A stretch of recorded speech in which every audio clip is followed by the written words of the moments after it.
One of the quintessential LA movies, and boy, are there a lot of movies about Los Angeles. It's Repo Man by Alex Cox, 1984 science fiction movie. Let me tell you why I really like this movie.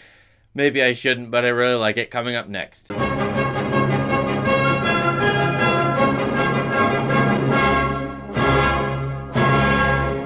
As you can see by this Criterion design cover of Repo Man, this movie has a punk or post-punk, definitely a punk sensibility. Main theme by Iggy Pop. Great music throughout. That's one reason to like it, is its sound aesthetic. Because this movie is punk, it's satirical, maybe it's postmodern pastiche. It is making fun of consumer society while depicting the malaise of youth, young people.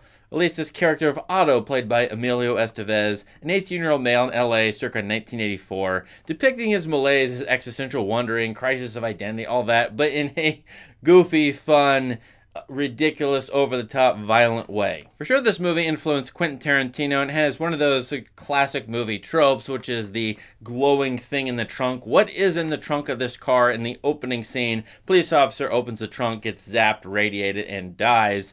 And we never find out what this mystery object is. That's a trope that comes from, for example, 1950s noir Kiss Me Deadly, used, of course, in Pulp Fiction. Brief summary, this movie really has two plots. One, there is this thing in the trunk is being driven around the country, driven west by a mad scientist figure who has been lobotomized. He's crazy, deranged, and the government's chasing after him. What's in the trunk? Aliens? Something like that. The other plot is Otto, played by, as I said, Emilio Estevez, who is a wanderer, a drifter. His parents are hypnotized by televangelists. He is in the punk scene. He is a criminal, perhaps, but nothing really satisfies him, and so he is elected or chosen by the Harry Dean Stanton character for the job of Repo Man, a car repossessor, and that, of course, has a lot of attraction to Otto. What's the attraction of a Repo Man? I think it's legal theft, although it's not really theft, but there's a lot of sort of in-between things here, between the world of criminality and legality, or police officers, and that's what I think, you know, the classic noir detective, a private detective who is sort of in between the world of the criminal and the law, the police. That's what I love about this movie, is the movie sort of redesigns that for this Otto character. As a car repossessor, he gets in all kinds of trouble trying to, in effect, steal people's cars, but really repossess them for, I guess, legal reasons. So Otto finds his teacher, his Synex, who is going to instruct him in the ways of the Repo Man, and all of the people in the Repo office. In fact, there's a whole Repo crew. There's the Rodriguez brothers, who seem to be rivals to Otto's Repo office, and yet there is sort of a brotherhood or kinship among Repo men. But as we know, because there's this idea or theme of elected, chosen, predestination, there's time travel in this movie. I do think this movie rejects Christianity. It mocks Christianity a few times in it, but yet predestined, chosen comes up in this movie, and the character talks about time travel, which is wacky, insane, and yet maybe there's some truth to it because of the science fictional elements. All these plots are going to combine in the movie. The car, the Chevy Malibu that has the thing in the trunk, and then Otto wandering around and trying to possess cars or repossess them. Now, there's a lot to love in this movie. Alex Cox's punk direction in this is fantastic. Estevez is a revelation in this movie. I like to think about him as the son of Martin Sheen, of course, who did, 1974 Badlands, did a somewhat sort of similar character, and then 10 years later, here's Estevez doing a different version of this character, the sort of lost male American youth.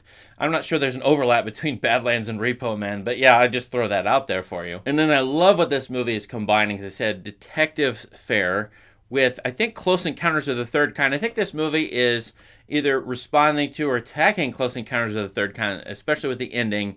You know, that movie came out 7 years before this movie, with a hopeful sort of theme about the bourgeois suburban man being saved, being chosen, and then going to the side of the aliens and being saved in a way, and finding music and redemption. This movie, what's the music? What's the arc of the movie? This character has a different and yet similar sort of journey as the Richard Dreyfuss character does in Close Encounters of the Third Kind. I find this movie also is like Eraserhead. I mean, very different, but yet they have very similar overlapping ideas. You'll find Psycho in this movie. In fact, the opening scene quotes Psycho, where the character, the lobotomized scientist, who's swerving around in his car as he's driving down an open, empty road, maybe a metaphor for Otto's own journey and his identity. He gets pulled over by a cop, and then the cop looks into his window. Shots very reminiscent of Psycho, yet the cop gets, not a spoiler, vaporized, And then the character of the scientist has that sort of half, you can see half one eye and you can't the other, which is really interesting. It's like dark and light, yin and yang on this character, who ends up delivering inadvertently the car to Otto. In fact, there's overlap between the first scene where the scientist is pursued by the police officer. The second scene, Otto is fired from his grocery store job and kicked out of the grocery store by the cop.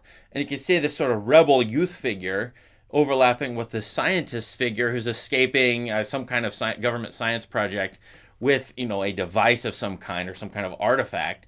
And that's what Otto's going to take up, is this rebel youth mentality, 1984, in mid-80s, of being a punk, but not a criminal punk. And the movie contrasts him with his peers, who are just robbing stores and overtly saying, let's go commit some crimes. All they do is steal stuff and create chaos. Otto's about something different. He likes the tension and thrill, of course, of being a repo man, but there's something about being legal and orderly in this movie and being his own man, as opposed to being part of a crowd or part of a gang that's going to go do something a gang would do. Here, the individual Otto does whatever he wants to do, and rejecting a whole bunch of people, including his girlfriend and love, eventually. The movie, as I said, is a satire on consumer culture with these sort of generic brand images all throughout the movie on products. I don't know what the movie is doing with that, except making fun of consumerism. The second scene in the movie, of course, when Otto does get fired from the grocery store, reminds me of the Clashes, again, a classic punk or post-punk band, lost in the supermarket. Although Otto is not lost, he actually finds himself after leaving the supermarket. And then for Otto to be a repo man is to repossess the consumer item from people, to take it away from them and maybe to restore them to some sort of sanity. I'm not sure what the themes of the movie are getting at with that. You should play around with them and leave a comment about them. But Otto's taking products back from people. I find that to be interesting as a part of this movie's aesthetic. So this movie is an attitude, a set of sensibilities, and it's an LA movie. The city itself, a trash heap, a site of punk criminality. Has anything changed? I don't know. But that's the world that Otto inhabits, and it's a bad part of town. Seems like every part of town is bad, messed up. And the Repo Man, of course, because, people are poor and can't pay off their debts, they have to be, chief actors in this movie, chief agents in the city, as it were. It's just a rundown, awful city. And what else is a guy going to do, a la Close Encounters of the Third Kind, but escape? And that movie escapes suburban life in the Midwest. This movie... Can Otto escape LA? Is that what he should do, or should he stay and renew it? Interesting political, social questions there. So all in all, while this movie probably when it came out was seen as trashy, I have no doubt about it. Still, you could view it that way. It's an interesting work of art, nevertheless, that no one has to agree with, but it says a lot about its time, place, the people involved in the world, and what American society is, period, at about this time. And then this movie is like a Western, because you do get a man in his car, a la a man and his horse, a man in his vehicle, coming together in the movie. Classic American story, a la Kerouac in the book On the Road,